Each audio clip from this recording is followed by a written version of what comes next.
lot of Floridians here, so I just want to say for Floridians who are supporting, involved in law enforcement, or were, thank you for your service. And I also know that there's a lot of people here who probably will be Floridians someday, and probably someday soon.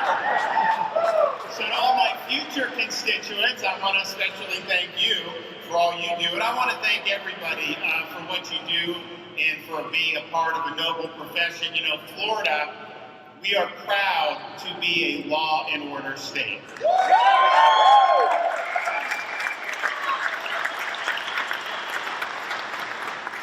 And the rubber meets the road on that. If you go back and look at last summer, we saw rioting in the streets, we saw attacks on law enforcement. In Florida, from day one, we never indulged it. We never supported any attempts to scapegoat police, and we made sure that defunding law enforcement was simply unacceptable in the state of Florida. And then,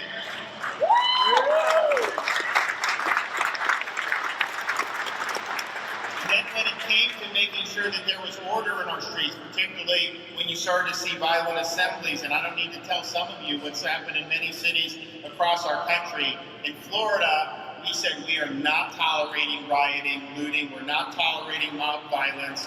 I called up the National Guard to help our local law enforcement. We work with local leaders. We said it's not happening in Florida, and you know what? You didn't see a city burn down in Florida because we weren't going to let it happen. But I also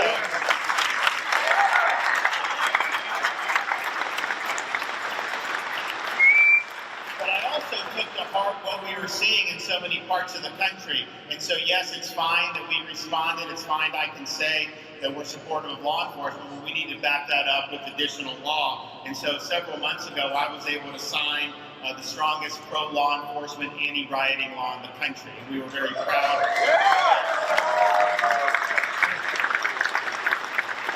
And what we did really does two main things. The first thing it does is it tells every local government in the state of Florida, we, the state of Florida, will not let you defund the police. That is not happening in our state. We also provided strong penalties for mob violence, violent assemblies, particularly when that violence is targeted at law enforcement officers. And I look around the country and you see, like Portland, they riot, they get a slap on the wrist, they get put back on the street. We said in Florida that doesn't work. If you riot, you're not getting a slap on the wrist, you're going to jail. And we're going to make sure you're in jail.